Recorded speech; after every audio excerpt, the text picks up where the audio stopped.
அஸ்ஸலாமு அலைக்கும் வரஹ்மத்துல்லாஹி வபரகாத்துஹு.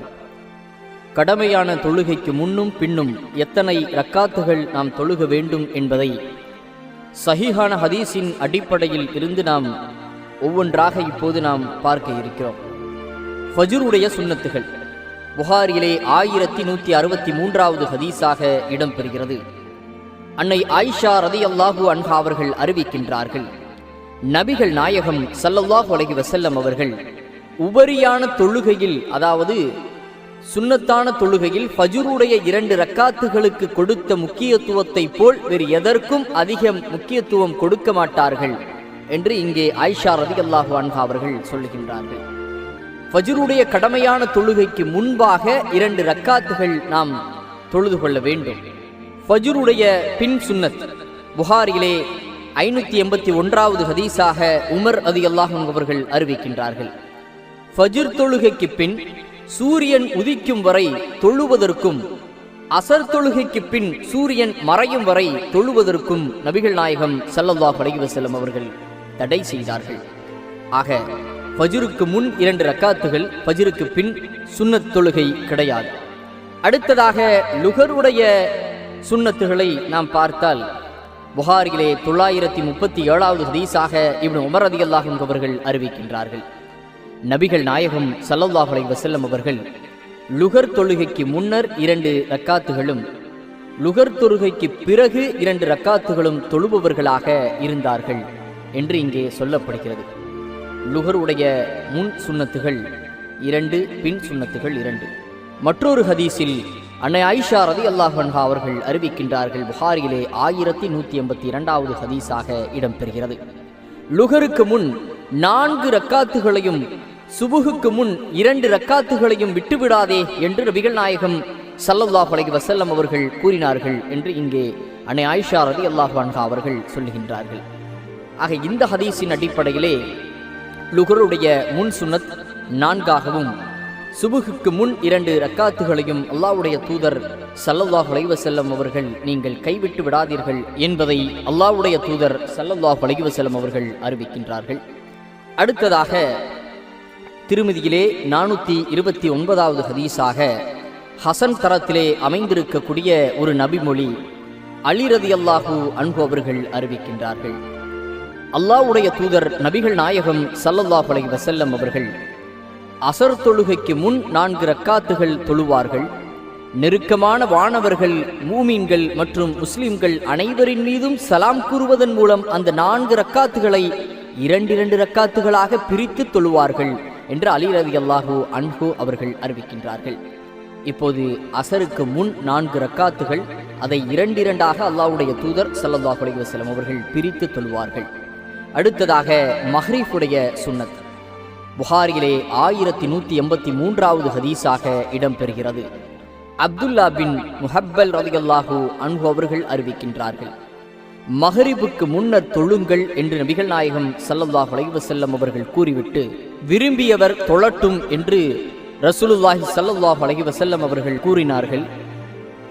மஹரிபுக்கு பிறகான சுன்னத் 2 ரக்காத்துகள் புகாரியிலே 937வது ஹதீஸாக இப்னு உமர் ரலியல்லாஹு அன்ஹு அவர்கள் அறிவிக்கின்றார்கள், நபிகள் நாயகம் இறை தூதர் ஸல்லல்லாஹு அலைஹி வஸல்லம் அவர்கள் மஹரிபுக்கு பின் 2 ரக்காத்துகள் தொழுபவர்களாக இருந்தார்கள். அடுத்ததாக இஷாவுடைய சுன்னத்துகள், ஒவ்வொரு பாங்குக்கும் இக்காமத்துக்கும் இடையில் ஒரு தொழுகை உண்டு. புகாரிலே 624வது ஹதீஸாக இடம்பெறுகிறது. அது விரும்பியவர்கள் அதனை தொழுது கொள்ளலாம் என்று 3 முறை ரசூலுல்லாஹி ஸல்லல்லாஹு அலைஹி வஸல்லம் அவர்கள் சொன்னார்கள்.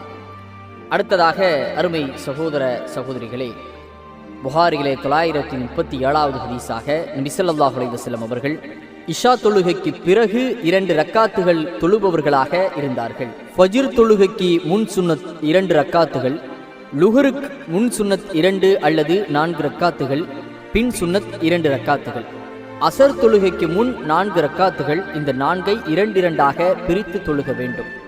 மஹரிபுக்கு முன் 2 ரக்காத்துகள், அதை விரும்பியவர் தொழுகலாம்.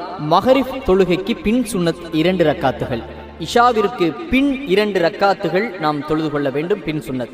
இஷாவுக்கு முன் சுன்னத் என்பது கிடையாது. ஆனால் பாங்கிற்கும் இக்காமத்திற்கும் இடையில் ஒரு தொழுகை உள்ளது, விரும்பியவர் அதை தொழுது கொள்ளலாம் என்று அல்லாஹ்வுடைய தூதர் ஸல்லல்லாஹு அலைஹி வஸல்லம் அவர்கள் சொல்லக்கூடிய ஒரு ஹதீஸ் புகாரிலே 624வது ஹதீஸாக இடம்பெறுகிறது.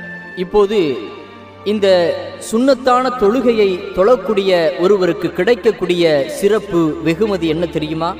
முஸ்லிமிலே 1198வது ஹதீஸாக உம்மு ஹபீபா ரலியல்லாஹு அன்ஹா அவர்கள் அறிவிக்கின்றார்கள், யார் இரவிலும் பகலிலும் 12 ரக்காத்துகள் தொழுகின்றாரோ அவருக்காக சொர்க்கத்தில் ஒரு வீடு கட்டப்படுகிறது என்றார்கள் நபிகள் நாயகம் ஸல்லல்லாஹு அலைஹி வஸல்லம் அவர்கள். அருமை சகோதரர்களே, மற்றொரு சிறப்பை பார்த்தால் அல்லாஹ் சொல்லக்கூடிய ஒன்றை ரசூலுல்லாஹி ஸல்லல்லாஹு அலைஹி வஸல்லம் அவர்கள் சொல்லுகின்றார்கள். புகாரிலே 6502வது ஹதீஸாக நபி தோழர் அபு ஹுரைரா ரலியல்லாஹு அன்ஹு அவர்கள் அறிவிக்கின்றார்கள், இறை தூதர் முஹம்மது நபி ஸல்லல்லாஹு அலைஹி வஸல்லம் அவர்கள் கூறினார்கள், அல்லாஹ் கூறுகிறான், யார் எனது நேசரை பகைத்துக் கொள்ளுகிறாரோ அவருடன் நான் போர் தொடுக்கிறேன். யார் என் அடியான் மீது கடமையாக்கி இருக்கும் வணக்கத்தின் மூலமாகவே என் அடியான் எனக்கு நெருக்கமாகிறான், அதுவே எனக்கு பிரியமான வணக்கமாகும்.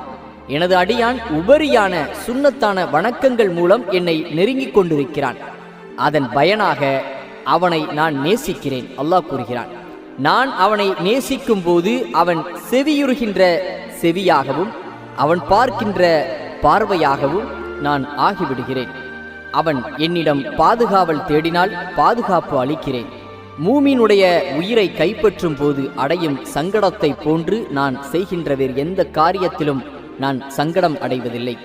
ஏனெனில் என் அடியான் மரணத்தை வெறுக்கிறான், நான் அவனுக்கு வேதனை அளிப்பதை வெறுக்கிறேன் என்று அல்லாஹ் கூறுகிறான். ஆக இந்த உபரியான சுன்னத் தொழுகை மூலமாக அல்லாஹ் நம்மை நேசிக்கிறான், நமக்கு பாதுகாப்பு அளிக்கிறான், நாம் விரும்பியதை கொடுக்கிறான், நம்மை பல சங்கடத்தில் இருந்து காப்பாற்றுகிறான். அதை போல அருமை சகோதரர்களே, நமக்கு வேதனை கொடுப்பதை அல்லாஹ் வெறுக்கிறான். ஆக நம் வாழ்வில் சங்கடங்கள் வராமல், வாழ்வில் துன்பங்கள் வராமல் இருப்பதற்கு இதுபோன்ற சுன்னத்தான காரியங்களிலே நாம் நம்மை ஈடுபடுத்திக் கொள்ள வேண்டும். அப்படிப்பட்ட உயர்ந்த மக்களாக நம்மை அல்லாஹு ரப்புல் ஆலமீன் ஆக்கி அருளட்டும். தினமும் நாம் 12 ரக்காத்துகள் முன்பின் சுன்னத்துகள் தொழுகக்கூடிய மக்களாக நாமெல்லாம் இருப்போம் இன்ஷா அல்லாஹ்.